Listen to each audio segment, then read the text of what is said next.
కాబట్టి ఆ పండగకి వాడికి ఏంటంటే ఎవరో ఒక దొంగను ఏం చేయాలి, విడుదల చేస్తారు. ఈ రోమా సైన్యాధికులు రోమా అధిపతులు ఏం చేస్తారంటే పండగ టైంలో ఏం చేస్తారంటే ఎవరో ఒక దొంగని మనకి ఆగస్టు 15న ఒక దొంగని ఖైదీని విడుదల చేస్తారు. తెలుసా మీకు? జైల్లో ఏం చేస్తారంటే ఆగస్టు 15న ఖైదీల్ని విడుదల చేస్తారు. మరి ఏ ఖైదీ నిర్ణయించబడతారో ఆ ఖైదీలను ఏం చేస్తారంటే వాళ్ళ యొక్క బ్యాక్గ్రౌండ్, ఆ జైల్లో ఉన్న టైంలో వాళ్ళు ఏ విధంగా వాళ్ళ ప్రవర్తన బట్టి వాళ్ళు నిర్ణయిస్తారు. అధికారులు ఇతన్ని అయితే మనం విడుదల చేద్దాం, ఇతని ప్రవర్తన బాగుంది కాబట్టి ఇలాగా ఉంటుందన్నమాట. అట్లాగే ఈ పస్కా పండుగ టైంలో కూడా రోమా గవర్నమెంట్ లో ఉన్న అధిపతులు ఏం చేస్తారంటే ఎవరైనా ఒక ఖైదీని విడుదల చేయడం అనేది ఆనవాయితీ. కాబట్టి ఇక్కడ ఈ పిలాతు ఏం చేస్తున్నాడంటే అడుగుతున్నాడు అనమాట, ఇదిగో మరి ఈ మన పస్కా పండగ టైంకి దొంగల్ని విడుదల చేయడం అనేది ఆనవాయితీ ఉంది కదా, ఒక పని చేద్దాం. మరి బరబ్బా ఉన్నాడు దొంగ. అప్పటికే బరబ్బా అనే దొంగ, ఎవరైనా గట్టిగా చెప్పండి, ఎవరు? బరబ్బా అని ఆయన ఉన్నాడు అప్పటికి.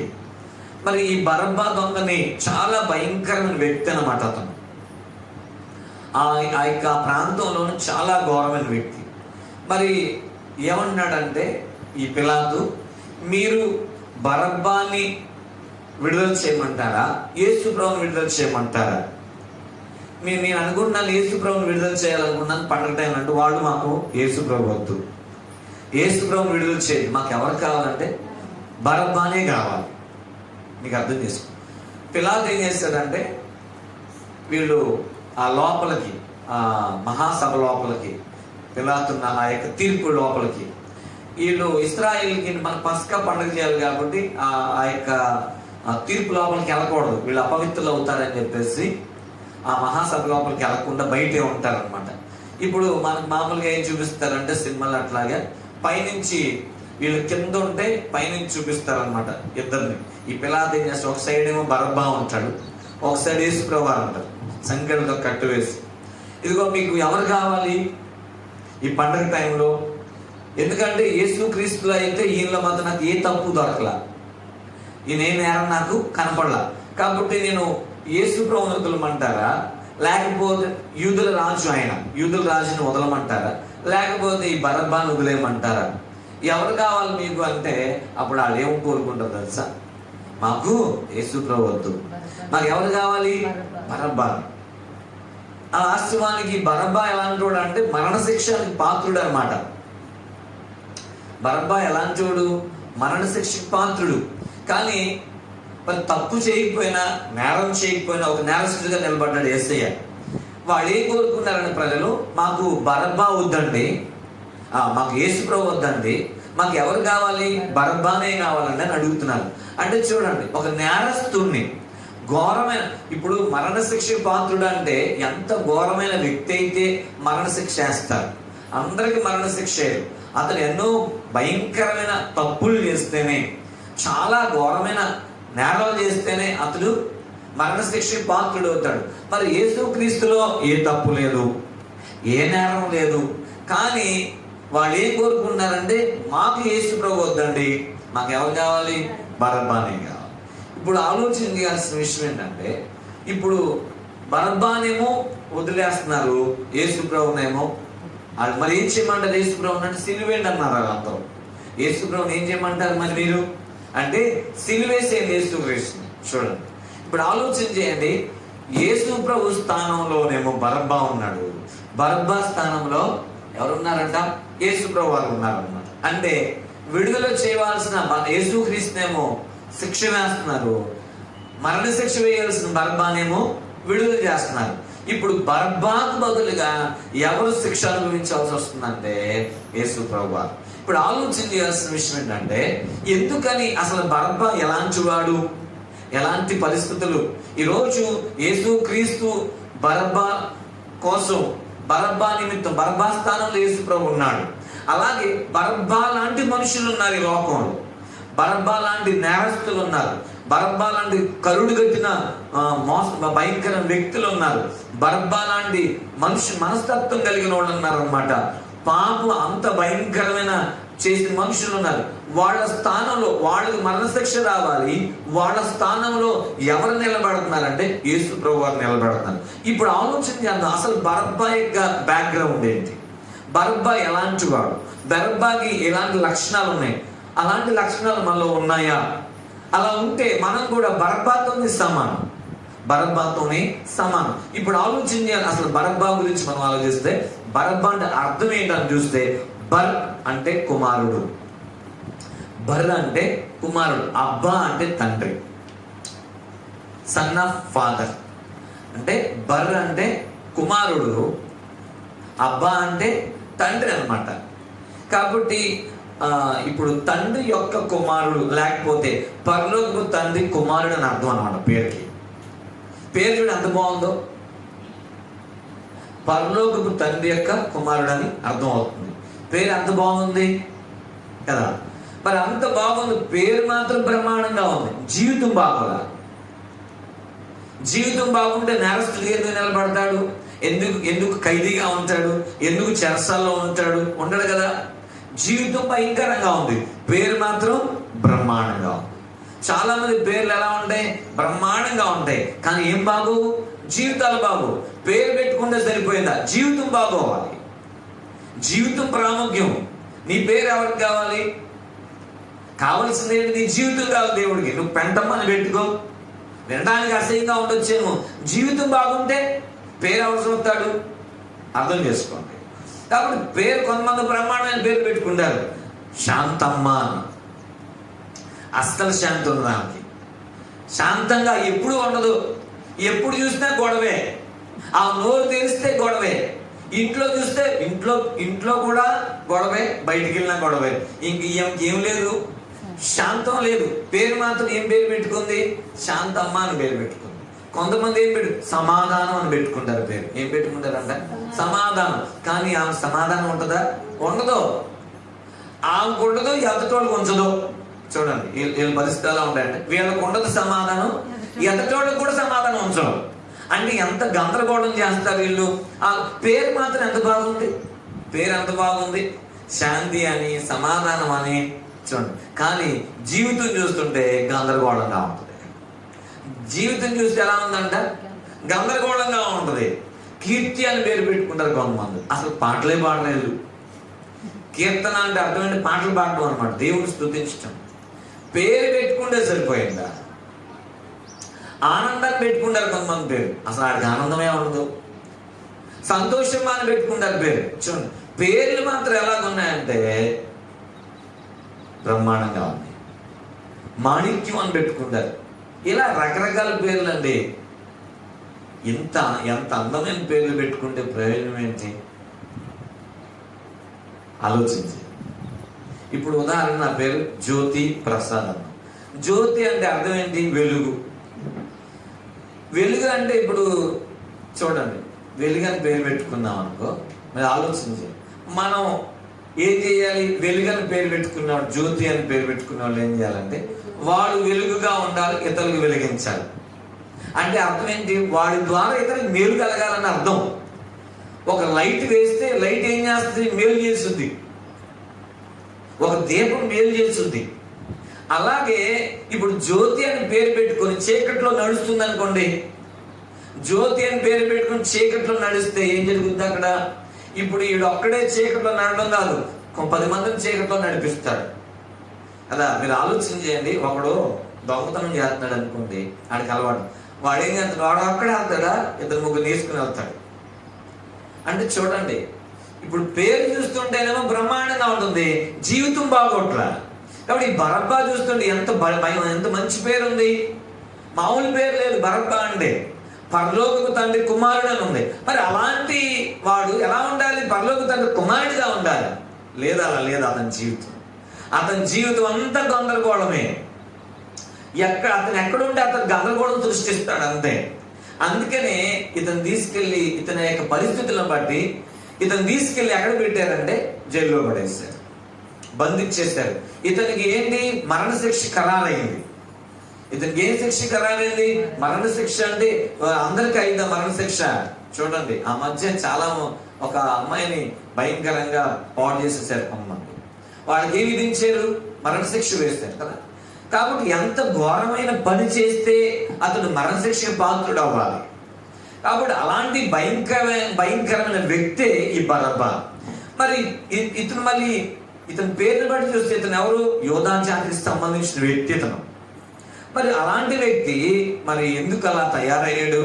ఎందుకు ఆ విధమైన తిరుగుబాటుదారుడుగా, ఎందుకు ఆ విధంగా మరి ఆ ప్రాంతంలో అంత ఘోరమైన వ్యక్తిగా మారాడు అంటే, వాస్తవానికి జరిగిన సంఘటన ఏంటంటే, వీళ్ళకి ఎక్కువగా యూదులకి మత పిచ్చి ఎక్కువ, జాతి పిచ్చి ఎక్కువ, రెండోది దేశం. అయితే ఏం జరిగిందంటే వాళ్ళ యొక్క మతాన్ని, రెండోది వాళ్ళ యొక్క దేశాన్ని పరిపాలనలో ఏమైందంటే వేరే అన్యులు వచ్చి, ఈ రోమా ప్రభుత్వం అంటే వేరే దేశస్తులు వాళ్ళు వచ్చి ఏం చేస్తున్నారంటే పరిపాలన చేస్తున్నారు వీళ్ళ దేశాన్ని. వీడెవడో మా దేశం మీదకి వచ్చి మా దేశం పరిపాలన చేయడం ఏంటి? వీడికి ఏం అధికారం ఉంది మా దేశాన్ని పరిపాలన చేయాల్సింది? అసలు వీడి పెత్తనమాట మా దేశం మీద అని చెప్పేసి వీడేం చేసేవాళ్ళు అంటే బాగా తిరుగుబాటు చేసేవాడు. ఈ తిరుగుబాటు అనేది, ఈ యొక్క రోమా సామ్రాజ్యం మీద తిరుగుబాటులు అనేది మక్కబీల నుంచి వచ్చారన్నమాట. మక్కబీలు అనే వాళ్ళు కూడా ఉన్నారు. వాళ్ళు కూడా ఏం చేసేవాళ్ళు అంటే మీరు వెళ్ళిపోవాలి, మా దేశంలో ఉండకూడదు అని తిరుగుబాటు. సరే అంటే నువ్వు నీ దేశంలో ఉండడం అనేది మంచిదే, నీ దేశంలో రాజ్యం స్థాపించుకోవడం. అందుకే వీళ్ళు ఎప్పుడు కూడా యూదులు మాకు సొంత రాజ్యం కావాలి, మాకు ఒక రాజు కావాలని చూసేవాడు. ఎందుకంటే రాజ్యం కోల్పోయారు వీళ్ళు. అందుకే శిష్యులు కూడా ఏమడుగుతారంటే యేసు ప్రభు వారిని అపోస్తలుల కార్యాలు 2వ అధ్యాయంలో మాకు మరలా రాజ్యం ఇస్తావయ్యా అంటే, మాకు ఒక సొంత రాజ్యం అనేది వస్తుందా, నువ్వు మళ్ళీ ఒక రాజ్యాన్ని మాకు ఇస్తావా అనేసి అడుగుతారనమాట. అంటే వాళ్ళ ఉద్దేశం ఏంటంటే వీళ్ళకి వీళ్ళ రాజ్యాన్ని వీళ్ళు పరిపాలన చేసుకునే అవకాశం లేదు. అందుకోసమే పరాయి దేశస్తులు అన్యులు వచ్చి వీళ్ళ దేశాన్ని ఏం చేస్తున్నారు? పరిపాలన చేస్తున్నారు అనమాట. అందుకోసం వీళ్ళకి ఎక్కడ లేని కోపం ఉండదు అనమాట. సరే రైట్, ఓకే, కోపం ఉంది. అయితే అంతటితో సరిపోయిందా? కానీ బరబ్బా అన్నవాడు అన్ని రకాలుగా చాలా భయంకరమైన వ్యక్తి అనమాట. ఇతను అన్ని రకాల వ్యతిరేకంగానే ఉన్నాడు అనమాట. అసలు ఇతని లక్షణాల గురించి బైబిల్లో ఏం చెప్తుంది అని చూస్తే ఇతని గురించి 4 లక్షణాలు చూద్దాం. ఇతను ఎలాంటి వాడు ఏంటి అని చూస్తే, నెంబర్ 1 ఇతను ఎలాంటి వాడు అంటే చూడండి, మత్తయి సువార్తలో మత్తయి గారు ఏం చెప్తున్నారు మత్తయి సువార్తలో దీని గురించి అంటే, మత్తయి సువార్త 27వ అధ్యాయం 16వ వచనాన్ని మనం చదివినట్లయితే, ఆ కాలమందు బరబ్బా అను ప్రసిద్ధుడైన ఒక ఖైదీ చెరసాలలో ఉండను. బరబ్బా ఎలాంటి వాడు? ఒక ప్రసిద్ధుడు అంట, ప్రసిద్ధమైన ఖైదీ. అంటే అర్థం ఏంటి? ఖైదీ కూడా ఎలాంటి వాడు? ప్రసిద్ధుడు అంట, పేరుగాంచినోడు. ఖైదీగా ఏముందానికి పేరు, మంచి పేరు, ప్రసిద్ధి చెందడం అంటే అర్థం ఏంటంటే బాగా పేరు దీనికి. చూడండి, మామూలుగా లేదు దీని పేరు, మారు మోగిపోతుంది దీని పేరు. అంటే ఇతను ఎంత ఆరితేరినోడు అనమాట నేరాలు చేయడంలో ఎలాంటి వాడు అంట? ఆరితేరినోడు. కొంతమంది దొంగలు ఉంటారు. కొంతమంది దొంగలు ఏం చేస్తారంటే, ఇప్పుడు మీ ఇంట్లో ఏదైనా బంగారం ఉందనుకోండి, నీవు తాళం వేయచ్చు, అన్ని లాక్ చేయొచ్చు. అన్ని వేసినా కూడా దాన్ని లాక్ చేసినట్టే కనపడదు, కానీ అది ఎలా ఊడిపోయిందో, నువ్వు ఎంత బందోబస్తు చేసినా దాన్ని వెరక్కొట్టి బంగారం తీసుకెళ్ళేవాడు కూడా ఉంటాడు. చూడండి, వాళ్ళు ఏం చేస్తారంటే ఒక చేత్తో కొట్టినా కూడా ఆ యొక్క లాక్ వేసి తిరిగిపోయింది కూడా. అంత నైపుణ్యత కలిగిన వాడు, దొంగల్లో కూడా నైపుణ్యత కలిగిన వాడు ఉంటారు ఒక దొంగతనం చేసే విషయంలో. ఇలా చాలా మంది ఉన్నారు నైపుణ్యత కలిగిన వాడు.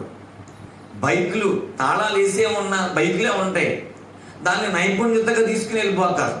అంటే బైకులు దొంగతనం చేయడంలో పేరుగాంచిన వాళ్ళు, ఇలాగా బంగారం తీసుకెళ్ళడంలో పేరుగాంచిన వాళ్ళు. నేను ఒక ఆయన గారి యొక్క సాక్షి విన్నా. ఈయన చాలా భయంకరమైన వ్యక్తి. ఇప్పుడు సేవ చేస్తున్నారు ఒక మాస్టర్ గారు.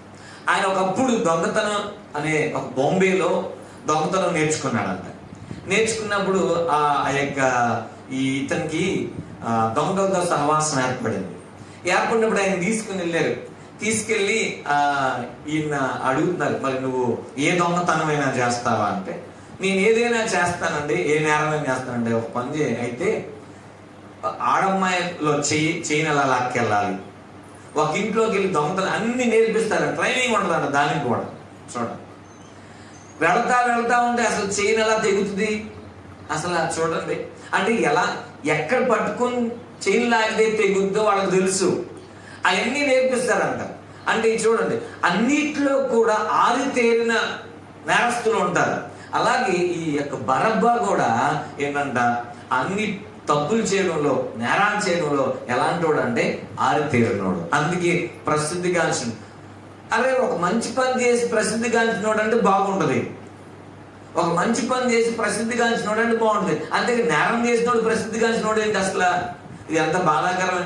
మరి ఆ తల్లిదండ్రులకి ఆ పేరు బాగుంటుందా? తల్లిదండ్రులు ఏం పేరు పెట్టారు అతనికి? బరబ్బా అని పెట్టారు. పరలోకపు తండ్రి కుమారుడు అని పెడితే ఇతను సాతాను కుమారుడు అయిపోయాడు. తల్లిదండ్రులు ఏం కోరుకున్నారు? నా కొడుకు పరలోకపు తండ్రికి కుమారుడుగా ఉండాలి అని అనుకుంటే, ఇప్పుడు ఈ బరబ్బా ఎలాంటి ఎవరి కుమారుడు అయిపోయాడంట? సాతాను కుమారుడు అయిపోయాడు. చూడండి, ఇప్పుడు ఈ తల్లిదండ్రులకు దుఃఖం ఉంటుందా ఉండదంట? నీ కొడుకు దొంగోడు, మోసగాడు, ఇలా వ్యభిచారి, లేకపోతే ఈ విధంగా నేరస్తుడని, ఈ నేరాల్లో పేరుగాంచినోడని అందరూ ఈయన ఎక్కడికి వెళ్ళినా మీ అబ్బాయి పలానా బరబ్బాయి అయినా అదిగో అక్కడ కనపడడు. మా మీ అబ్బాయిని పోలీసులు తీసుకెళ్తున్నారు అంటే ఎంత మంచిది అంటారా? ఎంత ఏడుస్తారు. ఎక్కడికి వెళ్ళినా, ఏ ఊరు వెళ్ళినా ఇలా పేరు చెప్తున్నారు అనుకోండి. పేరుగాంచినోడుగా ఆ ప్రాంతం అంతా పేరు, ఆ ఇజ్రాయెల్ దేశం అంతా పేరు కాంచినాడు ఈ బరబ్బా. కాబట్టి ఎక్కడికి వెళ్ళినా ఈ బరబ్బా మారిపోతున్నాడు. ఇప్పుడు తల్లిదండ్రులు ఏ ఊరు వెళ్ళినా ఎలకొండ ఎందుకుంటారు? చుట్టాల ఇంటికో, బంధువుల ఇంటికో, లేకపోతే ఏదో ఊర్లో వెళ్తా ఉంటారు. వెళ్ళినప్పుడల్లా ఇదిగో బరబ్బా మీ అబ్బాయి అయినా, మీకు ఎంతమంది పిల్లలు ఉంటారు, మీ అబ్బాయి పేరు బరబ్బా నలుగురు పోలీసులు తీసుకెళ్ళి, మా ఊర్లో ఏదో చేస్తే పోలీసులు తీసుకెళ్ళారు. ఇప్పుడు ఎలా ఉంటుంది? నీ కొడుకుని ఒకవేళ అలాగే ఎవరైనా చెప్పారనుకోండి, ఎలా ఉంటుంది? సంతోషం ఉంటుందా? పేరు మాత్రం బ్రహ్మాండమైన పేరు పెట్టావు, కానీ వాడి జీవితం చూస్తుంటుంటే అలా మారిపోయింది. అందుకని తల్లిదండ్రులు పేరు పెట్టడమే కాదు, వాళ్ళు పెరిగే విధానంలో తల్లిదండ్రులు ఏం తీసుకోవాలి? బాధ్యత తీసుకోవాలి. వాళ్ళ విషయంలో బాధ్యత తీసుకోకపోతే ఈ పిల్లలు ఏమవుతారు? ఖచ్చితంగా ఏమైపోతారు? దారిలో వెళ్ళిపోతారు. అందుకే దేవుని వాక్యం చెప్తున్న సామెతల గ్రంథం 22:6 బాలుడు నడవలసిన త్రోవలో వాడుకు బోధించిన వాడు పెద్దవాడైనా సరే దాని నుండి తొలగిపోవడానికి ఆలోచన చేయాలి, విషయం గమనించండి. అందుకే మొన్న నేను పిల్లలకి, తల్లిదండ్రులు పిల్లలకి ఏం చేయాలనేది చెప్పాను కదా. ఏం చేయాలంటే ఎన్ని విషయాలు చెప్పాను గుర్తుపెట్టుకున్నారా? 4 విషయాలు చెప్పాను. ఏమని? 1 వేడాలి, వాడాలి, తర్వాత ఏం చేయాలి? నేర్పాలి, ఇంకోటి ఉంచాలి కదా. కాబట్టి అలాగా మనం చేయకపోతే పిల్లోడు ఏమైపోతాడు? బలాదైపోతాడు. దేంట్లో పేరు కాంచుతాడు? చదువులో పేరు కాంచడం, ఉద్యోగంలో పేరు కాంచడం, వ్యాపారంలో పేరు కాంచడం. దేంట్లో పేరు కాంచుతాడు? నేరస్తుల్లో పేరు కాంచుతాడు. ఆలోచన చేయాల్సిన విషయం చూడండి. నేరస్తుల్లో పేరు కాంచుతాడు. ఎంత ఘోరం అది. ఇప్పుడు ఈ బరబ్బా తల్లిదండ్రులు ఎంత దుఃఖం ఉంటుంది. నా కొడుకు ఎంత నేరస్తుల్లో పేరు కాంచడం చెప్పుకొని తిరుగుతారా? పిల్లలు తల్లిదండ్రులు దాక్కుని తిరగాలి. ఎందుకంటే బయటికి వెళ్తే ఎక్కడ వాళ్ళ కొడుకు గురించి మాట్లాడతారో, ఎక్కడ వాళ్ళ కొడుకు గురించి అడుగుతారోనని ఏం చేస్తారంటే భయంతో తిరుగుతూ ఉంటారు. ఎందుకంటే కొంతమంది ఉంటారు, వీడు నాకు చెడబుట్టాడు రా అంట. ఎందుకని? వీడు ఎక్కడ చూసిన నేరాలు చేస్తున్నారు, ఇంటి మీద గొడవలు వస్తున్నాయి, ఇంటి మీద గొడవలు తీసుకొస్తున్నాడు, వీడి వల్ల సుఖం లేదు. అప్పుడు ఏమంటారంటే నాకు చెడబుట్టారు. పిల్లలు పుట్టాలని ఓకే ప్రార్థన చేస్తాం మనం, ఓ కన్నీరు కాలుస్తాం, ఏడుస్తాం, గుడ్డితనానికి ఇష్టం ఉండదు. సరే పిల్లలు పుట్టిన తర్వాత పెంచడం చేత కాకపోతే పిల్లలు మరి ఎలా తయారవుతారు?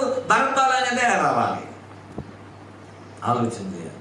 కాబట్టి అందుకనే పెద్దోడు అయిపోయిన తర్వాత వాడిని నువ్వేం చేయలేవు, ఏం చేయాలి. అందుకనే ఊరికినే సామెత రాలి, మొక్కై వంగననే. అంటే ఇప్పుడు పసితనంలోనే ఆ పిల్లోడికి భయం అనేది నేర్పించకపోతే, ఆ పిల్లకి భయం అనేది నేర్పించకపోతే, వయసు వచ్చిన తర్వాత నీ మీదే తిరుగుబాటు చేస్తావు. ఇంక నువ్వేం చేస్తావు? ఇప్పుడు తిమోతి ఉన్నాడు, ఇప్పుడు కొడితే ఊరుకుంటాడా? తిరుగుబాటు చేస్తాడు. ఆ వయసులో ఈ భయం ఎక్కడ చెప్తాం మనం? చెప్తుంది ఈ ఫ్లోరెన్స్ వయసులోనే, ఆ పాప వయసులో చెప్పాలి. ఈ వయసులో చెప్తే కొంచెం భయం ఉంటుంది. ఈ వయసులో చెప్పలేదనుకోండి, తిమోతి వయసు వచ్చిన తర్వాత ఏంటి ఇప్పుడు ఏం చేయమంటావు, అవసరమైతే నేను ఇంట్లోంచి వెళ్ళిపోతా, ఇదే చెప్తారు. అవసరమైతే ఏం చేస్తాను, నేను ఇంట్లోంచి వెళ్ళిపోతా. ఇది ఒకటి నేర్చుకున్నప్పుడు అందరూ ఏం చేస్తారంట, ఇంట్లోంచి వెళ్ళిపోతారు. వెళ్ళిపోయి ఏం చేస్తాడు? తప్పిపోయిన కుమారుడు ఏం చేశాడు? ఆ గది పట్టింది, పందులు మేపే పొట్టి తినే గది పట్టింది. ఇంట్లో మీ అమ్మా నాన్న చూసినట్టు చూస్తారా పిల్లల్ని? చూడరు. ఆ జీవితం ఏమైపోయింది? రోడ్డు పాలైపు అధోగతి అయిపోతారు. ఆలోచించి. కాబట్టి అందుకనే పిల్లలకి మనం సరైన పాఠాలు నేర్పించకపోతే బర్బాల నాశనం అవడానికి కారణం చూడండి. దేంట్లో పేరుగాంచాలంట? చదువులో పేరుగాంచాల. చూడండి, వీళ్ళని నేను ఎప్పుడు ఈ చదవకపోతే ఊరుకోని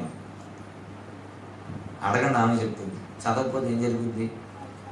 అది ఖచ్చితంగా మొహమాటం ఏం లేదు, మొహమాటం ఏమి ఉండదు. ఇంకా చదవకపోయినా తప్పు చేసినా మొహమాటమే ఉండదు. ఎందుకని? ఇప్పుడు కనుక వాళ్ళు కనుక సరైన మార్గంలో లేకపోతే ఒకరోజు నీ చేతిలో దారిపోయిపోతాయి. అప్పుడు నువ్వు ఏడ్చి కుయ్యో ముయ్యో అయ్యో నా పిల్లోడి కోసం ప్రార్థన చేయని ప్రయోజనం ఏముంది?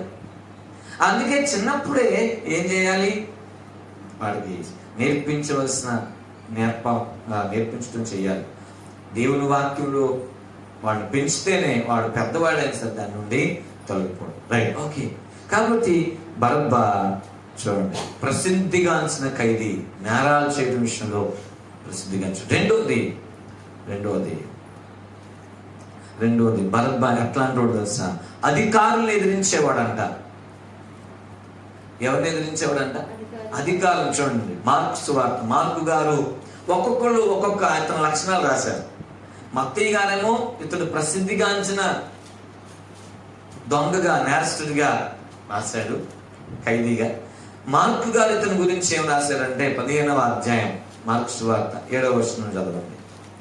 ఏమనుంది అక్కడ? మార్కు సువార్త 15వ అధికారులను ఎదిరించి నరహత్య చేసిన వారితో కూడా, అధికారులను ఎదిరించి కలహముతో నరహత్య చేసిన వారితో కూడా బంధింపబడి ఉన్న బరబ్బా అను ఒకడు ఉండెను. ఇతను ఎలాంటి వాడంటే అధికారులను ఎదిరించేవాడు. ఏం చేసేవాడంట? ఎదురు చెప్పడం. అధికారులు ఎదిరించేవాడు అనమాట. అధికారులు ఇతను ఎదిరించేవాడు. ఎవరు లెక్క చేసేవాడు కాదు. అధికారులు ఏం చేసేవాడంట? ఎదిరించేవాడు అనమాట. మరి అధికారులను మనం ఎదిరించేవారిగా ఉండకూడదు. అధికారులకు ఏం చేయాలి? లోపడాలి. ఏ గవర్నమెంట్ అయినా సరే అది దేవుని చేత నియమింపబడింది. ఏ అధికారులైనా సరే, మన పై అధికారులు ఎవరైనా, ఏ ఆఫీసర్లు అయినా సరే, ఏ డిపార్ట్మెంట్ వాళ్ళు అయినా సరే మన పై అధికారులు కాబట్టి వాళ్ళకి ఏం చేయాలంట? ఎదిరించకూడదు, లోబడాలి, విధేయత చూపించాలి.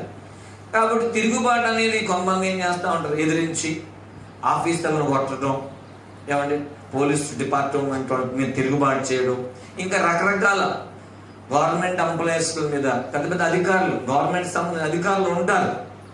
మనం ఒక గవర్నమెంట్ అండర్లో ఉన్నప్పుడు మనం వాళ్ళకి ఏం చేయాలంట?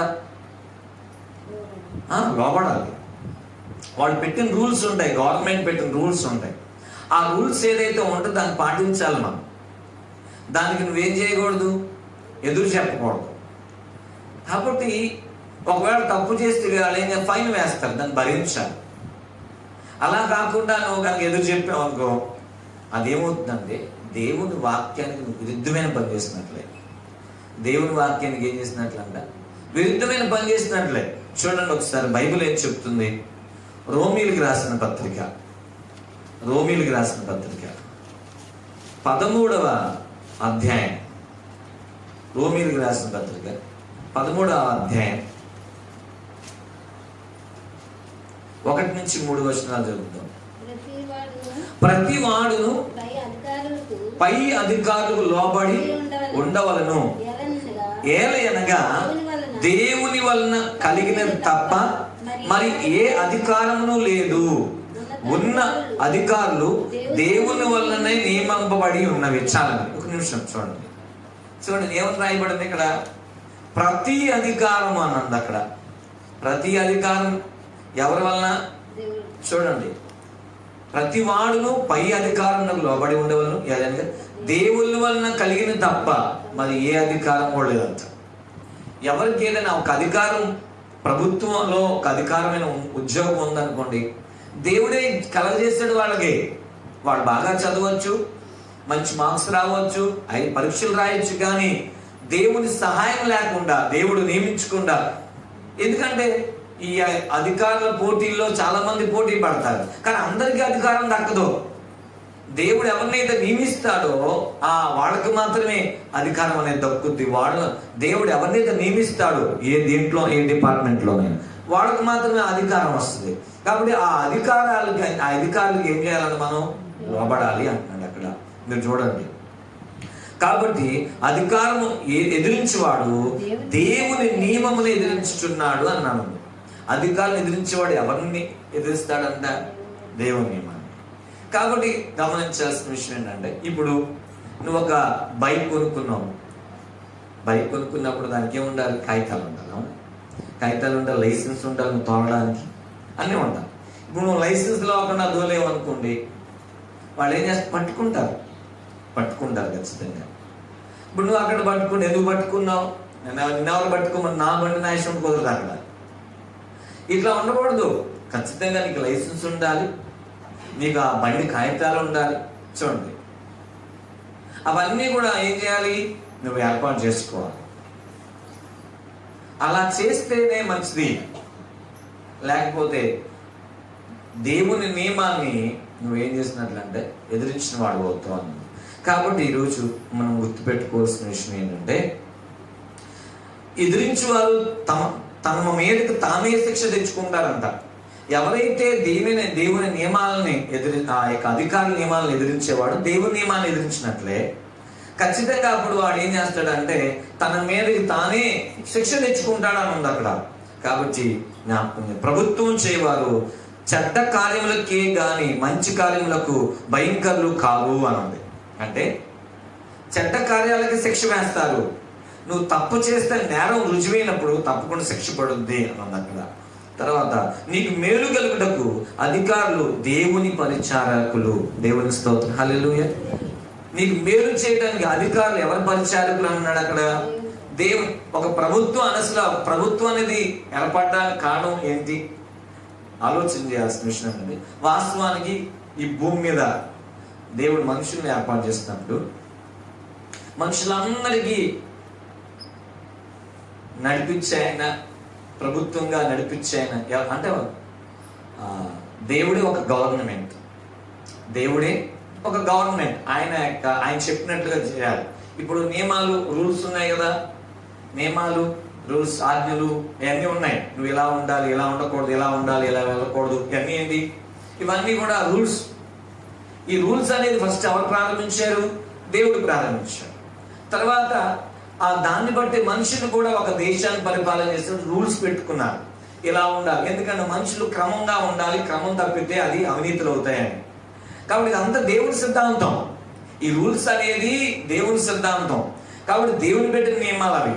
కాబట్టి కొన్ని మనుషుల మేలు కోసం, ప్రజల మేలు కోసం, అందరూ శ్రేయభివృద్ధి కోసం ఏం చేస్తారంటే అధికారులు కొన్ని నియమాలు పెడతారు. ఇలా ఉండాలి, ఇది పద్ధతి, ఇట్లా చేస్తే మంచిది, ప్రజలకి నీ వల్ల ఇతరులకి హాని కలగకూడదు, నీ వల్ల ఇతరులకి నష్టం కలగకూడదు. కాబట్టి ఇలాంటి రూల్స్ అనేది ఏర్పాటు. ఇప్పుడు ఎందుకని 18 లైసెన్స్ ఉండాలి అంటే, లైసెన్స్ కూడా 18 సంవత్సరాల తర్వాత ఎందుకు ఇస్తారంటే, వాడికి లైసెన్స్ లేకపోతే, వాడికి సరిగ్గా డ్రైవింగ్ రాకపోతే ఏం చేస్తాడు? చాలా మందిని గుద్దేస్తాడు.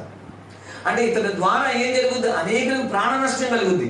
అందుకే లైసెన్స్లు, అందుకే వయసు పరిమితి. ఆలోచన చేయాల్సిన విషయం. కాబట్టి ఈ విధంగా ఒక రూల్ పెట్టారంటే దాని వెనకాల ఏదో ఒక మేలు ఉంటుంది. ఒక మనిషికి నష్టం కలగకుండా ఉండడం కోసం ఒక రూల్ నియమిస్తారు. కాబట్టి ఎవరైనా సరే అధికారులను ఏం చేయకూడదంట, ఎదిరించకూడదు. ఇప్పుడు ఈ ఆలోచన చేయాల్సిన విషయం ఏంటంటే, ఈ బరబ్బా అనేవాడు ఏం చేస్తున్నాడంట, ఇతనికి రెండో లక్షణం ఏంటంటే అధికారులను ఎదిరించేవాడు. అధికారులు ఏం చేస్తున్నాడు, ఇతను ఎదిరిస్తున్నాడు అనమాట. నా ఇష్టం అండి, నేను ఎలాగ ఉంటాను, మీరేమో చెప్పడానికి అలా ఎలా కుదురుతుంది?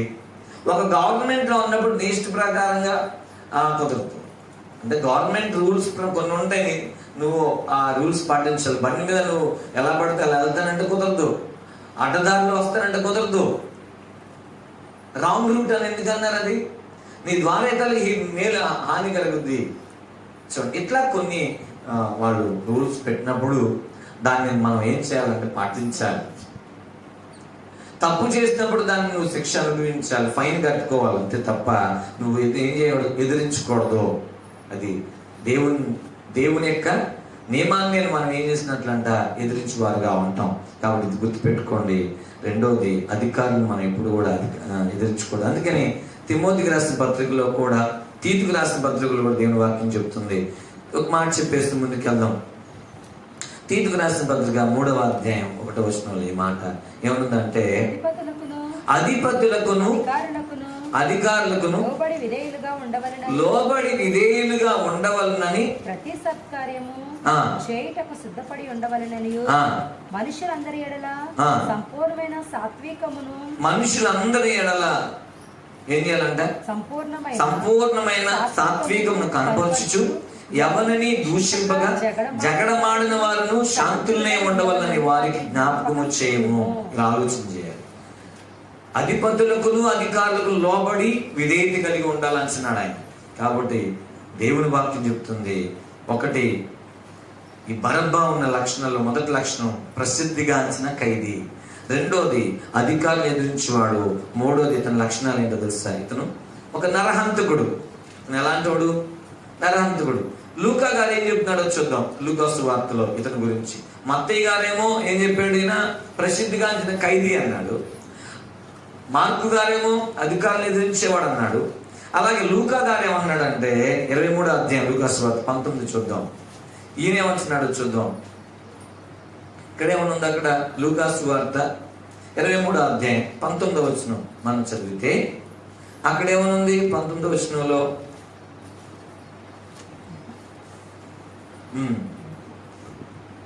18వ వచనం చదువుదాం.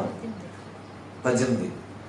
వారందరూ వీరిని చంపివేసి మాకు బరబ్బాను విడుదల చేయమని ఏకగ్రీవముగా కేకలు వేసిరి. ఎవరిని వదలం? బరబ్బాను.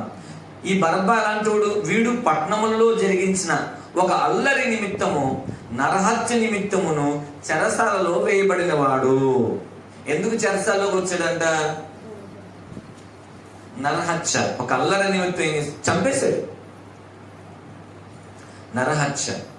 ఇప్పుడు ఇతనిలో ఉన్న లక్షణం ఎన్నో లక్షణం? ఇది 3వ లక్షణం. మొదటి లక్షణం ఏమో ఇతను పేరుగాంచిన ఖైదీ అని. రెండో లక్షణం ఏంటంటే ఇతను అధికారులు ఎదిరించేవాడని. 3వ లక్షణం ఏంటంటే ఇతను ఎలాంటి వాడంట? నరహత్య చేసేవాడు. అంటే ఇంకా ఇతనికి ఏదైనా ఎదురొచ్చింది అనుకోండి, ఎవరైనా ఎదురు చెప్పారు అంతే, చంపడమే ఇతని పని. ఇతను ఎవరైనా చంపడం అనేది ఇతనికి ఎలా ఉంటే ఒక హాబీగా అయిపోయింది. ఇతనికి ఎవరు ఎదురు చెప్పకూడదు. ఇతనికి ఏదైనా అల్లరే, ఏదైనా గొడవ జరిగింది అనుకోండి, ముందు చంపాలి ఆ వ్యక్తిని. అంత భయంకరమైన వ్యక్తి. ఇన్ని నేరాలు ఉన్నాయి కాబట్టి ఇతను ఎక్కడికి వచ్చాడు? చెరసాలకు వచ్చాడు. మరణానికి పాత్రుడిగా ఉన్నాడు అక్కడ. ఆలోచన చేయండి. కాబట్టి చూడండి, బరబ్బా ఎలాంటి చూడంట? నరహత్య చేయవాడు. ఇది మరి ఇతను ఒక యూదుడు అయినా సరే దేవుని ఆజ్ఞను అతిక్రమిస్తున్నాడు. నిర్గమకాండ 20వ అధ్యాయం 13వ వచనంలో ఏముందంటే నరహత్య చేయకూడదు అని ఉంది. యూదులు 12 సంవత్సరాల వయసులో ఏం నేర్చుకోవాలంటే ఖచ్చితంగా ధర్మశాస్త్రాన్ని వాళ్ళు కంఠోపాఠంగా చేస్తారు. మరి ఇతనికి తెలిసే విషయం నరహత్య చేయకూడదని, అయినా సరే ఇతను ఏం చేస్తుంది? నరహత్య చేస్తున్నాడు. అయితే మరి ఈ నరహత్య వచ్చి యేసుక్రీస్తు వారు ఈ నరహత్య గురించి క్రొత్త నిబంధనలో మనకేం తెలియజేస్తున్నారంటే, అసలు నరహత్య గురించి దేవుడు మరి యోహాను గారి ద్వారా అసలు నరహత్య అంటే ఏంటో, దాని అంతరార్థం ఏంటి, ఇంకా అసలు లోతైన విషయం ఏంటో మనకు తెలియజేస్తున్నారు. యోహాను రాసిన మొదటి పత్రిక 3వ అధ్యాయం యోహాను రాసిన మొదటి పత్రిక 3వ అధ్యాయం 15వ వచనాన్ని మనం కనుక చదివినట్లయితే అసలు నరహత్య ఎంత భయంకరమైంది. రెండోది, నరహత్య అనేది అసలు అర్థమేంటో చూడండి. అక్కడ తన సహోదరులను ద్వేషించువాడు 14వ వచనం కూడా చదవండి ఒకసారి. మనము సహోదరులను ప్రేమించుచున్నాము గనుక, మనము సహోదరులను ఏం చేయాలంట? ప్రేమించాలి. మరణములో నుండి జీవములో, ఎవరైతే సహోదరులను ప్రేమిస్తారో వాళ్ళు ఏమవుతారు? మరణములో నుండి జీవంలోకి వస్తారు. అంటే మరణం కీడు అనేది కొట్టివేయబడుద్ది. అంటే వాళ్ళకి నరక పాత్రుడు నుంచి జీవంలోకి వెళ్తాడు అనమాట. అంటే వాడు అసలు దేనికి పాత్రుడు? నరకానికి వెళ్ళాడు. కానీ సహోదరుని ప్రేమిస్తున్నాడు కాబట్టి అది తప్పించబడి ఇతను ఎక్కడికి వెళ్తున్నాడు అంటే జీవం అనే దేవుని సన్నిధిలోకి వెళ్తున్నాడు. చదవండి. ప్రేమ లేని వాడు ఎవరికైతే ప్రేమ ఉండదో సహోదరుని పట్ల, యేసుక్రీస్తు వారు అదే చెప్పారు, నిన్ను వలె నీ పొరుగు వారిని ఏం చేయాలి? నువ్వు ప్రేమించాలి. You must love your neighbours. నువ్వు తప్పకుండా నీ పొరుగు వారిని ఏం చేయాలి? ప్రేమించాల్సిందే. అతను శత్రువు అయినా సరే ప్రేమించాల్సిందే. అతడు ఎలాంటి వాడైనా సరే నువ్వు ప్రేమించాల్సిందే. అంటే ప్రేమలో ఏముండదు అంటే ద్వేషం ఉండదు. ప్రేమలో ఏముండదంట? ద్వేషం ఉండదు. అంటే నీకు ఆ వ్యక్తి మీద ఎటువంటి ద్వేషం ఉండదు. ఎందుకనంటే ఎదుటి వ్యక్తి ఎలాంటి వాడైనా సరే నీకు అన్యాయం చేయొచ్చు, నిన్ను అతను మోసం చేయొచ్చు, నీకు నష్టం కలగజేయచ్చు, నిన్ను హేళన చేయొచ్చు, నీ మీద రకరకాల అబద్ధ సాక్ష్యాలు చెప్పొచ్చు. అయినా కానీ ఆ వ్యక్తిని నువ్వేం చేయాలంట? ప్రేమించాలి. ఆ వ్యక్తిని ద్వేషించకూడదు. ఎందుకనంటే ఆ వ్యక్తికి శిక్ష వేసేది ఆయన, నువ్వు కాదుగా. నువ్వు వేయకూడదు. నువ్వు ద్వేషించేవాడే నువ్వు శిక్ష వేసినట్లే అతన్ని. కాబట్టి నువ్వేం చేయకూడదంటే ఆ వ్యక్తిని ఎప్పుడు కూడా ఏం చేయకూడదంట? నువ్వు ద్వేషించకూడదు, నువ్వు శిక్ష వేయకూడదు. కాబట్టి అలా శిక్ష వేయకుండా ఉండాలంటే నువ్వు అతను ప్రేమించాలి. ఏమాత్రం కూడా అతను ఎలాంటి వ్యక్తి అయినా సరే, ఎంత క్రూరుడైనా సరే నువ్వేం చేయాలి? అతను ప్రేమించాలి, అతని పట్ల ప్రేమ చూపించాలి. చదవండి 15వ వచనంలో. తన సహోదరుని ద్వేషించువాడు ఎలాంటి వాడు అంట? నరహంతకుడు అని ఉంది అక్కడ. ఏ నరహంతకుని యందును ఏముండదంట? నిత్య జీవం. అంటే ఎక్కడికి వెళ్ళడుతును? పరలోకం వెళ్ళడు. ఎందుకంటే నరహంతుడు ఎక్కడ నిలబడతాడంట? మరణంలో నిలబడతాడు. మరణమందు ఉంటాడు. మరణాన్ని దాటలే అతను. ఎవరు మరణాన్ని దాడతారంటే సహోదరుని ప్రేమించేవాడు మాత్రమే మరణాన్ని దాటి జీవంలోకి వెళ్ళగలుగుతాడు. ఇప్పుడు సహోదరుని ప్రేమించడం అంటే అసలు ఎలాగా? యేసుక్రీస్తు వారు దాని గురించి ఏం మాట్లాడారు అసలు అనేది మనం చూస్తే, నరహంతకులు గురించి మాట్లాడినప్పుడు ఎవరికి ఆ శిక్ష పడుద్ది, సహోదరుని పట్ల ఎలాగుండే శిక్ష పడుద్ది అన్నప్పుడు చూస్తే మత్తయి సువార్త 5వ అధ్యాయంలోకి వెళ్ళిన తర్వాత అక్కడ మనకు చక్కని విషయాలు మనకు తెలియచేయబడతాయి. మత్తయి సువార్త 5వ అధ్యాయం 21వ వచనాన్ని మనం చదివినప్పుడు యేసుప్రభువు వారు ఈ క్రొత్త నిబంధన అంతా కూడా న్యూ టెస్టమెంట్, ఆ సువార్తలో యేసుక్రీస్తు బోధ అంతా కూడా పాత నిబంధనలో మరుగు చేయబడిన సంగతులన్నీ కూడా క్రొత్త నిబంధనలో విడుదల చేశాడు ఆయన. పాత నిబంధనలో గూఢార్థమైన విషయాలన్నింటిని కూడా క్రొత్త నిబంధనలో యేసుప్రభువు వారు ఏం చేస్తారంటే దాన్ని బయలుపరిచాడు అనమాట. అందుకని ఇక్కడ ఏమని మాట్లాడుతున్నాడంటే నరహత్య చేయవద్దు, నరహత్య చేయవాడు విమర్శకు లోనగునని పూర్వీకులతో చెప్పబడిన మాట మీరు విన్నారు కదా. అంటే ఏంటి? ధర్మశాస్త్రం ఏం చెప్తుంది? నరహత్య చేస్తున్న వాడు ఏమవుతాడు అంటే విమర్శకు లోనవుతాడు, అంటే శిక్షకు పాత్రుడు అవుతాడు. అయితే యేసుప్రభువు వారు దీన్ని ఏమన్నారంటే అసలు ఆ వ్యక్తి గురించి మాట్లాడుతున్నాడు. నరహత్య ఎలాంటి వాడు? నరహత్య చేసే వాళ్ళకి శిక్షలు ఎలా పడతాయి? రెండోది, ఎలాంటి వ్యక్తి నరహత్య చేస్తాడని మనం చెప్పుకోవచ్చు అంటే 22వ వచనంలో నేను మీతో చెప్పినదేమనగా, అంటే నరహత్య మనకు తెలిసిన విషయం ఏంటి? ఒక వ్యక్తిని కత్తి తీసి పొడవడం నరహత్య అంటారు. అది మనకు తెలిసిన మాట. అంటే కత్తి తీసే పొడవక్కర్లేదురా బాబు నరహత్య అంటే, అంత దూరం కూడా వెళ్ళక్కర్లే మీరు. అసలు నరహత్య అంటే ఎక్కడ జరుగుతుందంటే చూడండి అంటున్నాడు, తన సహోదరుని మీద కోపపడు ప్రతి వాడును ఎక్కడ లోనవుతాడు అంటే పైన ఉంది. నరహత్య చేయవాడు విమర్శకు లోనగునుతాను. కానీ యేసుప్రభు ఉన్నాడు, నువ్వు ఆ కత్తితో పొడవక్కర్లేదు, అతను ప్రాణమే తీయక్కర్లా. కానీ నువ్వు నీ సహోదరుడు కోపంతో చూస్తావు కదా, కోపంతో అంటే చూడటం అంటే అర్థం ఏంటంటే ఆ కోపానికి ఒక అర్థం ఉంది. బైబిల్ ఏం చెప్తుంది? కోపపడుడు గాని నువ్వు పాపం చేయొద్దు, కోపపడుడు గాని పాపం చేయొద్దు అన్నాడు. కోపం ఉండొచ్చు, ఏదైనా తప్పు చేశారని ఎవరైనా నీ పట్ల కోపం వస్తుంది, కానీ ఆ కోపం అంట సూర్యుడు అస్తమించేలోపు కోపం పోవాలి నీకు. కోపం ద్వేషంగా మారకూడదు, కోపం కక్షగా మారకూడదు.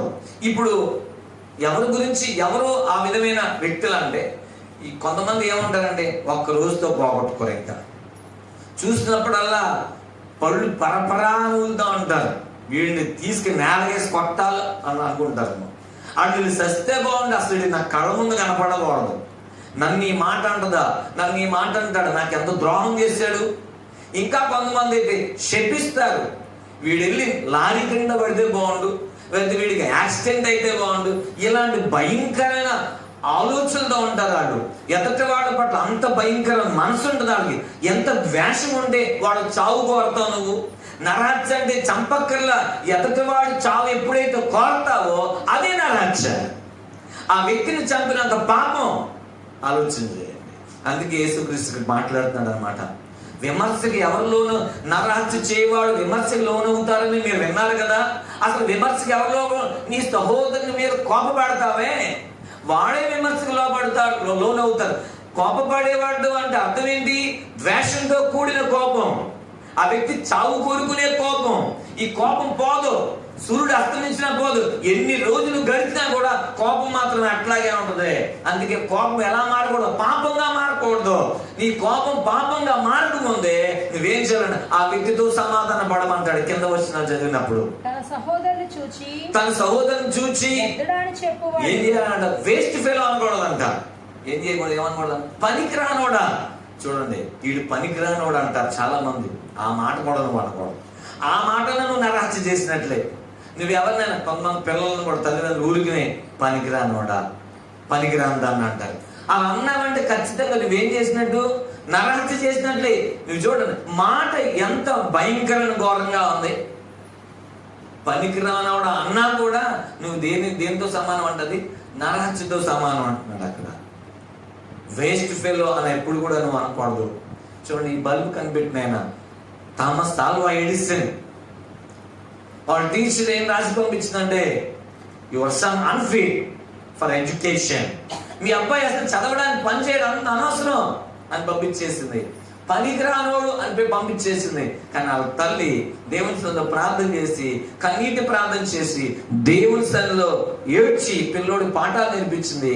ఈ రోజు ప్రపంచానికి వెలుగు తీసుకొచ్చింది. హల్లెలూయా. నువ్వెవరు పనికిరానోడు అని చెప్పడానికి? నువ్వు గుర్తించావా?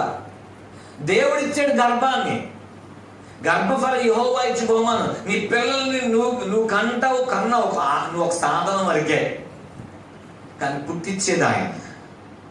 నీ పిల్లల్ని పెంచేది ఆయన. కానీ వాళ్ళకి బుద్ధులు చెప్పమని చెప్పాడు. ఇలా నువ్వు పెంచాలి, ఇలా పెంచాలి, ఇలా పెంచాలని. ఫెయిల్ అయిపోతున్నావు నువ్వు. ఆలోచించి కాబట్టి గుర్తుపెట్టుకున్నా. అందుకే ఏనాడు నువ్వు ఏం చేయకూడదు? ఆ పిల్లోడిని కానీ, ఆ పిల్లని కానీ, నీ స్నేహితుడిని ఏమనకూడదు? వ్యర్థుడా, వేస్ట్ ఫెలో, శాపం రాకూడదు. ఆలోచన చేయండి. తర్వాత ఇంకేమన్నాడు అంటే, మహాసభకు లోనగును, ద్రోహి అని చెప్పేవాడు. చూడండి, తర్వాత ఇంకేమన్నాడంటే, కావున నీవు బలిపీఠం మీద అర్పణ అర్పించుండగా నీ మీద నీ సహోదరునికి విరోధం ఏమైనా కలదని అక్కడ నీకు జ్ఞాపకం వచ్చిన ఎడలా అక్కడ బలిపీఠం ఎదుటనే నీ అర్పణ విడిచిపెట్టి మొదటి వెళ్ళి నీ సహోదరునితో సమాధానం పడిపో. సమాధానం లేదు అంటే అతని మీద నీకు ద్వేషం ఉన్నట్టే. ఏదైనా అనివార్య కారణాల వల్ల సమస్యలు రావచ్చు, గొడవలు రావచ్చు, కానీ నువ్వు సమాధానం పడలేకపోతే ఏం జరుగుతుందో తెలుసా? నీ బలిపీఠం దగ్గర నీ బలి అర్పణ దేవుడు అంగీకరించడు. అర్థం చేసుకోవాలి. అందుకే నువ్వేం చేయాలి? ఆ వ్యక్తితో నువ్వు ఎప్పుడు కూడా ఎలా ఉండాలంట? సమాధానంగా ఉండాలి. ఆ వ్యక్తి నీతో సమాధాన పడుద్దా లేదా పక్కన పెట్టండి, కానీ నీవు మాత్రం ఆ వ్యక్తితో సమాధానంగా ఉండాలి. అంటే ఆ వ్యక్తి మీద నీకు ఎటువంటి ద్వేషం కానీ కక్ష కానీ ఏం ఉండకూడదు నీ మనసులో. ఆ వ్యక్తిని నువ్వు ప్రేమిస్తూనే ఉండాలి. ఆ వ్యక్తి మేలు కోరుకోవాలి, ఆ వ్యక్తి క్షేమం కోరుకోవాలి. ఆ వ్యక్తి నాశనం ఎప్పుడు కోరుకోకూడదు. నిన్ను అన్యాయం చేయొచ్చు, నేరం మోపొచ్చు, దూషించవచ్చు, హాని చేయొచ్చు కాక నువ్వు మాత్రం ఆ వ్యక్తిని మాత్రం ప్రేమించాలి. ఆ వ్యక్తి కోసం ఏం చేయాలంట? ద్వేషమే కాదు, ద్వేషం ఉంచుకోకూడదు. ప్రేమ కలిగినోడు ఇంకొక పని చేస్తాడంట. మనసులో ద్వేషం ఉంచుకోడు, సమాధాన పడతాడు, ఇంకొక పని చేస్తాడు. ఏం పని చేస్తాడు తెలుసా? చూడండి ఒకసారి 43వ వచనం 5వ అధ్యాయం మత్తయి సువార్త. నీ పొరుగు వారిని ప్రేమించి నీ శత్రువును ద్వేషించమని చెప్పబడిన మాట మీరు విన్నారు కదా. నేను మీతో చెప్పినదేమనగా మీరు మీ పరలోకమందున మీ తండ్రికి పరలోక తండ్రికి ఎలా ఉండాలి? మనం కుమారులే ఉండాలి. మీ శత్రువులను ప్రేమించండి, మిమ్మల్ని హింసించు వారి కొరకు ఏం చేయాలంట? శత్రువులను ప్రేమించడం అంటే అర్థం ఏంటంట? హింసించే వాళ్ళే నీ శత్రువు. వాళ్ళ కోసం ఏం చేయమన్నాడు? ప్రార్థన. దేవునికి స్తోత్రం, హల్లెలూయా. సహోదరుని ప్రేమించేవాడు ఎప్పుడు కూడా ఏం చేస్తాడంటే శత్రువు మీద ద్వేషం పెట్టుకోడు, శత్రువుతో సమాధానంగా ఉంటాడు. శత్రువుని ఎక్కడ కూడా నాశనం కోరుకోడు, చావు కోరుకోడు, ఎప్పుడు కూడా చెడ్డ మాటలు పలకడు. కానీ అతని కోసం నిత్యము ఏం చేస్తాడంటే అతను మారాలని, అతని జీవితం బాగుండాలని, దేవుని శాతం అతని మీద రాకూడదని అతని కోసం ప్రార్థన చేస్తానే ఉంటాడు. కాబట్టి యేసు ప్రభువు కూడా సిలువలో చేసిన పని ఏంటి తెలుసా? అమ్మా సిలువ మీద సిలువ మీద యేసు ప్రభు వారు ఎన్ని మాటలు పలికాడు? ఆయన రాణి గారు ఎన్ని మాటలు పలికాడు? 7 మాటలు పలికాడు. 7 మాటలో మొదటి మాట ఏంటో తెలుసా? మొదటి మాట ప్రార్థన చేశాడు ఆయన. మొదటి మాటలోనే ప్రార్థన ఉంది. తండ్రి వీరేమి చేస్తున్నారు? Lord they doesn't know what are doing. వాళ్ళు ఏం చేస్తున్నారో వాళ్ళకి తెలియట్లేదయ్యా. వీళ్ళని ఏం చేయాలి? నువ్వు ప్లీజ్ ఫర్గివ్ దెమ్. వాళ్ళని క్షమించయ్యా, వాళ్ళని క్షమించు నువ్వు అంటున్నాడు. అంత బాధలో ఉన్నాడు ఆయన. రక్తం కారుతుంది సిలువలో, చేతుల్లో రక్తం, కాళ్ళకి రక్తం, ఒళ్ళంతా రక్తం, ఎండ పక్క నుంచి మలమలా ఎండ, వేడి. అంత ఎండలో ఆ గాయాలు, ఎండలో గాయాలు ఎలా ఉంటాయి చెప్పమంటారా? మండిపోతుంది అనమాట, తట్టుకోలేని బాధ. అంతగా ఉండి కూడా ఆ సిలువలో ఆయన పలికిన మాట చూడండి, ఎంత అద్భుతం ఇది. అయ్యా క్షమించండి. ఈరోజు అర్థం చేసుకోవాలి, నీకు శత్రువు ఎవడైనా సరే ఎలాంటి వాడే వాడిని నువ్వు క్షమించగలగాలి. ఒకవేళ క్షమించలేదు అంటే నువ్వు నరహత్య చేసినట్లే. బరబ్బాలో 3వ లక్షణం మనలో ఉన్నట్టే లెక్క. బరబ్బా ఎలాంటి వాడంట? నరహంతకుడు. 3వ లక్షణం. మొదటి లక్షణం బరబ్బాలో ఉన్నది ఏంటంటే ఇతడు పేరుగాంచిన, ప్రసిద్ధిగాంచిన ఖైదీ. 2వది అధికారులు ఎదిరించేవాడు. 3వది ఏంటంట? అలాంటి వాడు నరహత్య చేస్తాడు. 4వ సంగతిని చూసి ముగించుకుందాం. 4వది ఏమైనా ఎట్లాంటి వాడంట? యోహాన్ గారు ఇతని గురించి 4వ విషయం చెప్తున్నాడు. యోహాను సువార్త 18వ అధ్యాయం 40వ వచనం చూస్తే ఇతనంట బందిపోటు దొంగ. 18వ అధ్యాయం 40వ వచనం చూడండి. యోహాను సువార్త. అయితే వారు వీనిని వద్దు అంటే యేసుక్రీస్తుని తిరస్కరిస్తున్నారు. ఎవరిని విడుదల చేయమన్నారంట? చూడండి 39లో ఏమందంటే, పస్కా పండుగలో నేను అతను మీకు విడుదల చేయవాడు కలదు కదా, నేను యూదుల రాజును విడుదల చేయడం నీకు ఇష్టమా అని వారిని అడిగాను. అయితే వారు వీరిని వద్దు, బరబ్బాను విడుదల చేయమని మరలా కేకలు వేసి, ఈ బరబ్బా ఎలాంటి వాడంట? బందిపోటు దొంగ. బరబ్బా ఎలాంటి వాడంట? బందిపోటు దొంగ. చూడండి ఎవరిని కోరుకుంటున్నారు అసలు వీళ్ళు? అర్థం ఉంది అసలు వాళ్ళకి? ఎవరు కావాలని కోరుకుంటున్నారు? బరబ్బాని కోరుకుంటున్నారు. కానీ బరబ్బా ఎలాంటి వాడంట? బందిపోటు దొంగ. ఎవడీడు? బందిపోటు దొంగ. బందిపోటు దొంగలు అంటే ఏం చేస్తారు తెలుసా? వీళ్ళు దారిలో కాపులా కాసి దోచుకుంటారు. దారిలో ఏం చేస్తారు? కాపలా కాసి మరి ఆ యొక్క బాటసార్లు ఉంటారు కదా, వాడు ఏం చేస్తారంటే వీళ్ళు కత్తులు చూపించి దోచుకుని అవసరమైతే చంపేస్తారు, అవసరమైతే ఎదురుదైతే చంపేస్తారు. నేను హైదరాబాద్లో ఉన్నప్పుడు 20 సంవత్సరాల క్రితం ఉన్నప్పుడు నేను ఒక వార్త విన్నాను. 50 రూపాయల కోసం అతను చంపేశారు. 50 రూపాయల కోసం. రాత్రిపూట అతను వస్తుంటే 50 రూపాయల కోసం. చూడండి ఎంత ఘోరం. ఇలాంటి వాళ్ళు చాలా మంది ఉంటారు.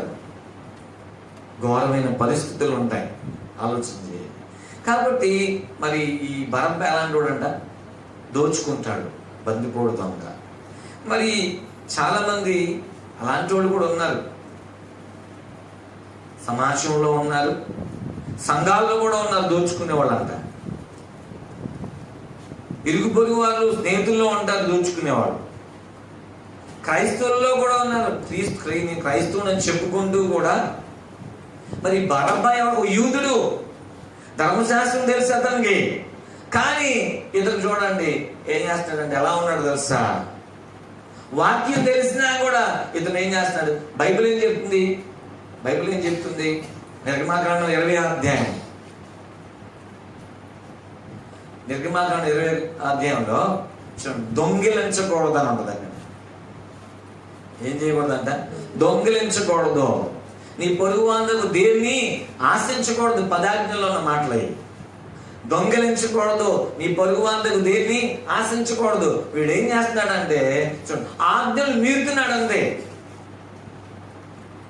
బైబిల్లో పౌలు గారు ఏం చేస్తాడంటే కొరింథీ రాసిన మొదటి పత్రికలో 5వ అధ్యాయం మనం చూస్తే 5వ అధ్యాయంలో సంఘంలో కొంతమంది ఉన్నారంటే ఎట్లాంటి వాళ్ళే. చూడండి ఏమన్నాడంటే 5వ అధ్యాయం 11వ వచనంలో చూడండి. ఇప్పుడైతే సహోదరుడు అనబడిన వాడెవడైనను, చూసారా?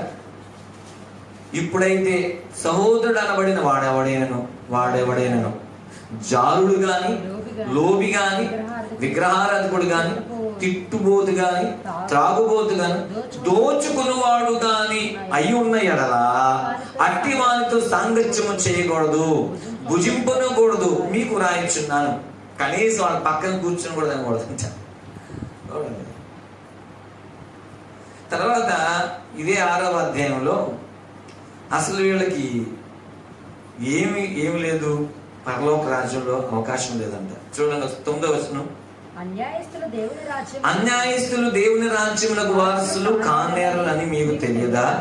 మోసపోకుడి, జారులైనను, విగ్రహారాధకులైనను, వ్యభిచారులైనను, ఆడంగితనం గలవారైనను, పురుష సంయోగులైనను, దొంగలైనను, చూడండి దొంగలైనను, లోబులైనను, త్రాగుబోతులైనను, దోషకులైనను, దోచుకునివారైనను దేవుని రాజ్యమునకు ఏమన్నాడు? వారసులు గారు.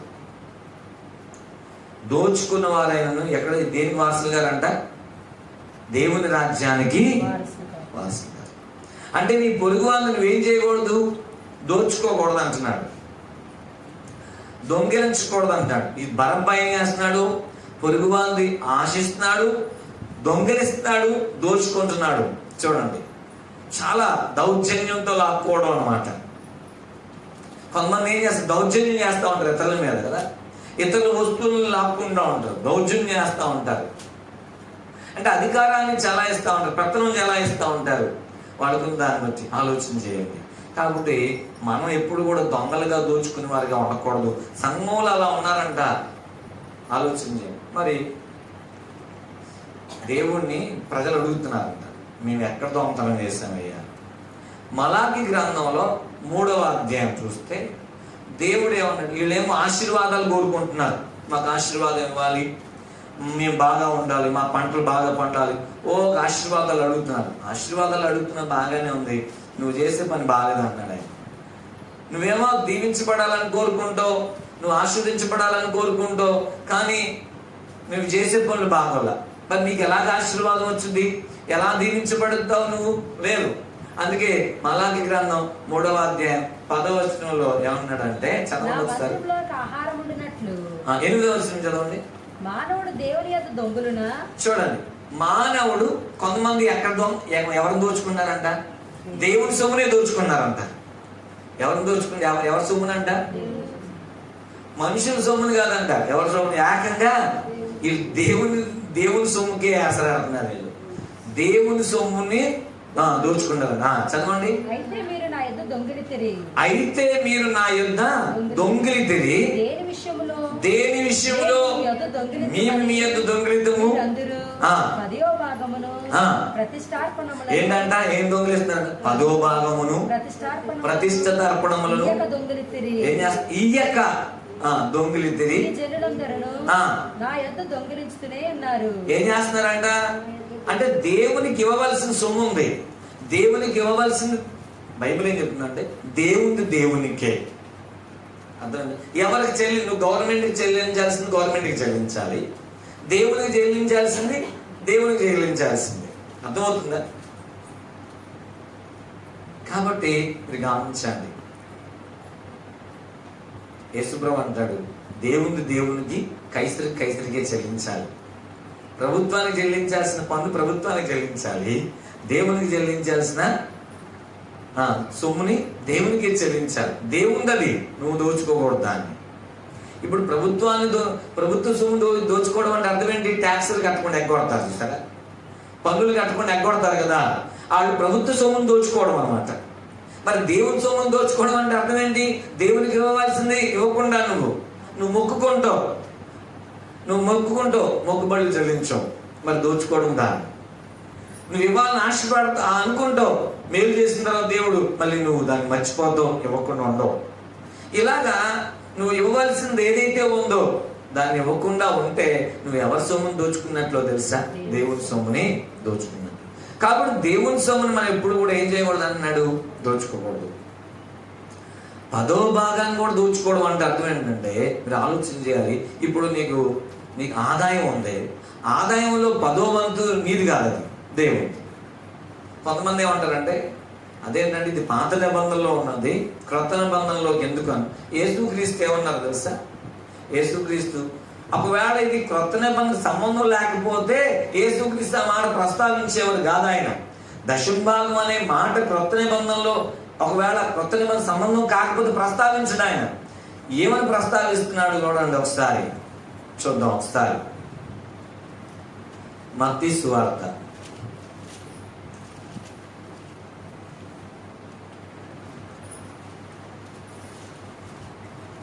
8వ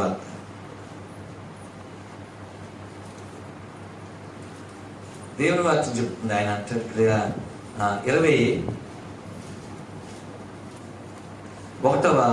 23వ అధ్యాయం చూడండి. అక్కడ శాస్త్రులు అనేవాడు, పరిసయ్యులు అనేవాడు ఉన్నారనమాట. వీళ్ళు ఏం చేస్తున్నారు తెలుసు? వీళ్ళకి ఈ పాత నిబంధనలో ఈ శాస్త్రులు పరిసయ్యులు వీళ్ళందరూ కూడా ఆచారాలు బాగా పాటిస్తారు. వీళ్ళు బాగా దేవుని నియమాలు బాగా పాటిస్తారు. అయ్యో వేషధారులైన శాస్త్రులారా, 23వ వచనం, పరిసయ్యులారా, మీరు పుదీనాలోను సోపులోను జీలకర్రలోను 10వ వంతు చెల్లించి ధర్మశాస్త్రంలో ప్రధానమైన విషయములను అనగా న్యాయమును, కనికరమును, విశ్వాసమును విడిచిపెట్టిద్దరి. చూడండి, గుర్తుపెట్టుకోండి. వీళ్ళు దశంభాగం ఇవ్వడంలో నంబర్ 1. ప్రతి చిన్న వ్యాపారంలో పంటల్లో వీళ్ళకి పంటలు, జీలకర్ర అనేది, పుదీనా అనేది, వీళ్ళ సోపు అనేది పంటలు. వీళ్ళు ప్రతి పంటలో కూడా, ప్రతి దానిలో కూడా ఏమిస్తారు? దేవునికి దశంభాగం తీస్తారనమాట. అది తీస్తున్నారు, కానీ ఇంకొక లక్షణాలు లేవు వీళ్ళకి. ఏంటంట? కనికరం లేదు, అన్యాయం చేస్తూ ఉంటారు. దేవుడు ఏమన్నాడంటే విశ్వాసం లేదు. దేవుడు ఏమన్నాడు? వాటిని మానక వీటిని చేయవలసి ఉండేను అన్నాడు ఆయన.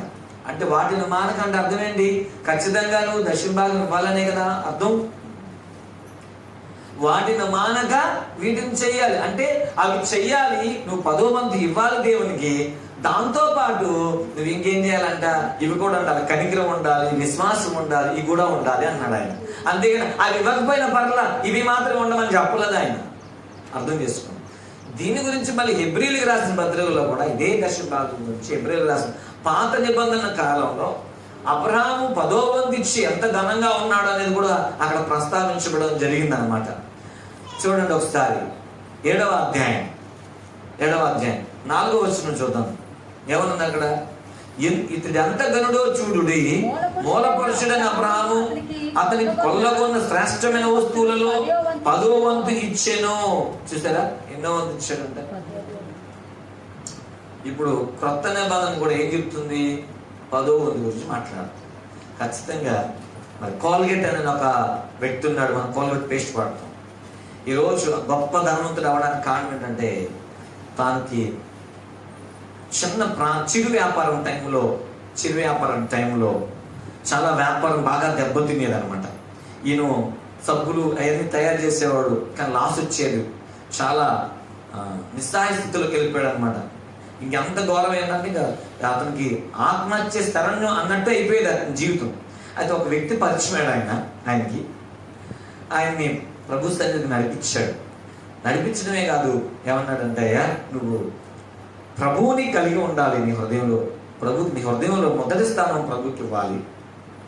నీ హృదయంలో ప్రభుకి మొదటి స్థానం ఇవ్వాలి. రెండోది, ఎందుకు మొదటి స్థానం ప్రభుకి ఇవ్వాలంటే ఇతను 7 రోజులు కూడా వ్యాపారం చేస్తున్నట్టున్నాడు. 7వ రోజు నీది కాదు, దేవుంది. మొదట ఉదయాన్నే లేచి ప్రభు స్థానంలోకి వెళ్ళాలి, నువ్వు ప్రార్థన చేసుకోవాలి. నీ హృదయంలో మొదటి స్థానం దేవునికి ఇవ్వాలి. తర్వాత నువ్వు సంపాదించిన దానిలో 10వ వంతు దేవునికి ఇవ్వాలి అన్నప్పుడు ఈయన ఏం చేస్తాడంటే, ఆయన చెప్పినట్లుగానే ఆ వ్యాపారంలో మళ్ళీ వ్యాపారం ప్రారంభించి, సబ్బుల వ్యాపారం ప్రారంభించి 10వ వంతు ఇవ్వడం స్టార్ట్ చేశాడు. అలాగా దీవించబడుతున్నాడు. తర్వాత సబ్బుల నుంచి పౌడర్ తయారు చేస్తాడు. పేస్ట్ కాకుండా పౌడర్ చేస్తాడు అనమాట. కోల్గేట్ పౌడర్ ఉండేది, అది చేసి అమ్మేవాడు. దాంట్లో లాభం వచ్చేది. నిదానంగా వ్యాపారాలు బాగుంటున్నాయి. తర్వాత పేస్ట్ తయారు చేస్తాడు, దాంట్లో లాభం వచ్చింది. ఈ 10వ వంతు బదులు 20వ వంతు, 20వ వంతు నుంచి 30వ వంతు ఈరోజు కోల్గేట్ ఇచ్చేది దేవునికి అంత తెలుసా? 90వ వంతు దేవుడికి ఇస్తున్నాడు, 10వ వంతు ఇతను తీసుకున్నాడు. అయినా కోల్గేట్కి ఎక్కువేనంటారు. దేవునికి స్తోత్రం, హల్లెలూయా. అంటే చూడండి, దేవుడికి ఇచ్చే విషయంలో నువ్వు ఎప్పుడు నష్టపోవు. నువ్వు దేవుడికి సొమ్మును ఎప్పుడు దోచుకోకూడదు. దేవుందే, కైస్తరుదే అన్నట్టుగా నువ్వు దేవునికి చెల్లించవలసిన దేవునికి చెల్లించాలి, గవర్నమెంట్కి చెల్లించవలసిన గవర్నమెంట్ చెల్లించాల్సిందే. అంతే తప్ప నువ్వు దేన్ని దోచుకోకూడదు. పన్నులు దోచుకోకూడదు, ట్యాక్సులు దోచుకోకూడదు, అలాగే దేవుని సొమ్మును కూడా మనం దోచుకోకూడదు. అప్పుడు దోచుకుంటే నువ్వు ఎవరి స్థానంలో నిలబడతావు తెలుసా? బరబ్బా స్థానంలో నిలబడతావు. ఆలోచించి అలాంటి వారిగా మనం ఉన్నామా? ఈరోజు మంచి పనులు చేసే విషయంలో పేరుగాంచావా? చెడ్డ పనులు చేసే విషయంలో నీ పేరు మారుమరుగుతుందా? నీ గురించి సమాజం ఏం చెప్పుకుంటుంది? నీ గురించి నీకు ఎలాంటి పేరుంది ప్రజల్లో అనేది గుర్తుపెట్టుకోవాలి. మంచి పేరు చాలా ముఖ్యమైన విషయం. ఆస్తి లేకపోయినా పర్లేదు, కానీ మంచి పేరు ఉండాలి. రెండోది బరబ్బాలో 2వ లక్షణం ఏంటంట? అధికారులు ఎప్పుడు కూడా నువ్వేం చేయకూడదు, ఎదిరించుకుంటూ లోపడాలి. 3వది ఏంటి తెలుసా? నరహత్య చేయకూడదు. నీ సహోదరుని ఎప్పుడు నువ్వు ప్రేమించాలి. ద్వేషించడమే నరహత్య అంటున్నాడు. 4వది దోచుకోకూడదు. బరబ్బా అందరిని దోచుకున్నాడు. ఈరోజు అర్థం చేసుకున్న మాటలు ముగిస్తున్నా. ఇప్పుడు యేసు ప్రభువారు బరబ్బా స్థానంలో నిలబడ్డాడు. ఆయన నిలబడి బరబ్బాకు వేయవలసిన శిక్ష ఎవరికి వేస్తారంటే యేసు ప్రభువారికి వేశారు. యేసు ప్రభువారు చూడండి ఏమయ్యారంటే ఆయన సిలువలోకి వెళ్ళిపోయి ఆయన మరణించాడు. ఈరోజు నువ్వు నేను బరబ్బా స్థానంలో ఉంటే నీకు నాకు బదులుగా ఆయన సిలువలో వేలాడాడు. నీ నిమిత్తమే నా నిమిత్తమే సిలువ వేలాడు. ఈరోజు బరబ్బాకు పశ్చాత్తాపం వచ్చిందో లేదో మనకు బైబిల్లో రాయబడలేదు, కానీ ఈరోజు నీ విషయంలో కోరుకున్నాడు పశ్చాత్తాపం కావాలని. నీ కోసం నీకున్న అలాంటి భయంకర లక్షణాలు ప్రభు భరించి నీ కోసం సిలువలో త్యాగం చేశాడు, ప్రాణం పెట్టాడు. ఈరోజు నీ సంగతి ఏంటి? కాబట్టి నాకు బరబ్బా స్థానం వద్దయ్యా. బరబ్బా లక్షణాలు ఉండకూడదయ్యా, నన్ను క్షమించు, నా వల్ల నువ్వు సిలువలో వేలాడవయ్యా అని మనం ఈరోజు కనుక పశ్చాత్తాపం చెంది ప్రభు సన్నిధిలో మనం ప్రభువుని వేడుకున్నట్లయితే, పశ్చాత్తాపం చెందినట్లయితే తప్పకుండా ప్రభు మనకు క్షమిస్తాడు. అంటున్నాడు, తండ్రి వీరేం చేయించినారో వీరు ఎరుగురు కనుక వీరిని క్షమించండి. బరబ్బాను కూడా క్షమించాడు ఆయన, మనల్ని కూడా క్షమిస్తాడు. ప్రార్థన చేసుకుందాం, కళ్ళు మూసుకోండి. అక్కడ చాలా మంది యేసు ప్రభు మాకు సిలువేయండి అని చెప్పారు, వాళ్ళు కూడా క్షమించాడు ఆయన, నేను కూడా క్షమిస్తాడు. దయచేసి క్షమించమని ప్రార్థన చేద్దాం. ఎవరు కూడా మౌనంగా ఉండొద్దు.